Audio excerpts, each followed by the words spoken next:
Last week, we posted a picture of this wheel setup to social media. We promised you guys a how-to video for putting this together yourself, and that's what this is. I hope you'll stick around.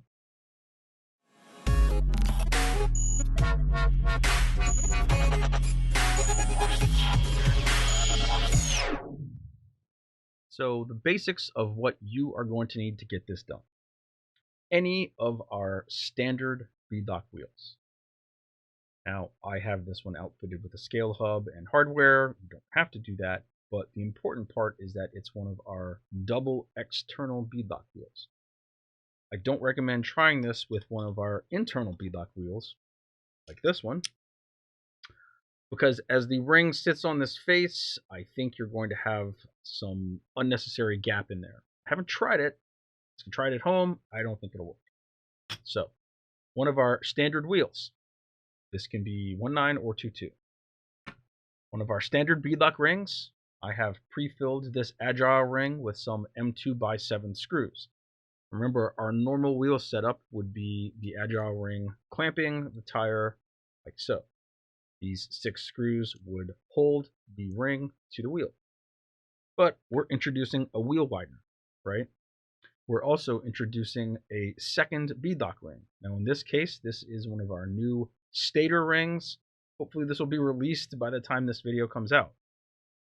So the way this is going to go is wheel, stator ring, widener, second ring.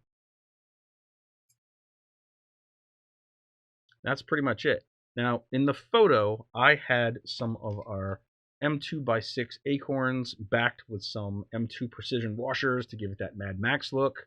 Not required at all. See, certainly can if you want to. The catch, I guess, is twofold here.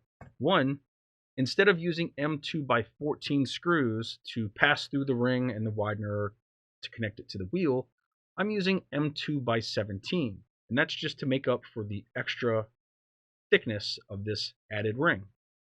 You may be asking yourself why I have the ring mounted backwards and not forwards. Because, hey, that design is really cool. I don't want to lose that. You can do that. The problem that I found is that the counter bore around the beadlock ring screws is visible, right? So I just flipped it around. You do you.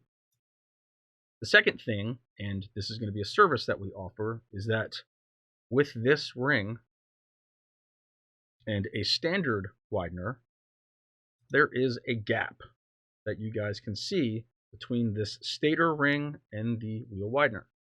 So what I did was I took a widener and I removed the shoulder from the back, just so that this would sit flush against that stator ring. So that'll be a service that we offer on the site. We'll probably run some sort of special. I don't know how interested you guys are in doing that. You certainly can do it yourself. Really, all we did was we knocked off that shoulder. You can certainly do it if you get a lathe, no big deal. Or a lot of sandpaper. Maybe not a Dremel, I don't know. Angle grinder, blowtorch. Yeah. Any questions? Let us know. One other important thing I forgot to mention. Normally, when you're running one of our wheels and you add on a wheel widener, the shoulder basically allows the widener to sit on the wheel. It's not screwed in. I'm not holding it there. I have it angled a little, but you know. If you remove that back shoulder, there is nothing holding that widener in place other than the 6 screws that pass through the rings and the widener. So if you're going to make use of this setup, right, even with the widener still having the shoulder, as soon as you put this ring on there, the widener does not drop down onto the ring anymore. There is nothing holding it in place. So you kind of have a little mechanical issue here in that the 6 screws that are holding this widener on, now any weight that the vehicle encounters, right, on this widener, so you're driving along and you tumble or you're riding on the side of the wheel, all of that shear force, shear loading is going to go into those 6 screws. May not really be that big of a deal. I haven't tested this, but I want to point it out because it is weaker than our normal setup. You got a shelf queen and you're not tumbling down the sides of cliffs, again, you may be just fine, but it's something that we just want to point out. So that's it for our how-to on the Big Mac of wheels. I don't know what we'll call this, but if you have any questions or comments, please leave them below. If you're looking for links to any of the products used to make this, please check out the video description. Thanks for watching.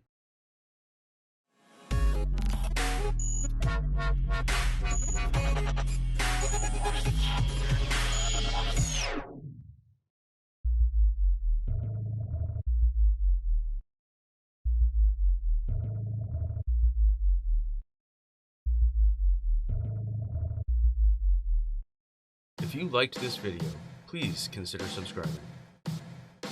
Not sure if you want to subscribe yet? Check out one of these videos. Thank you for watching.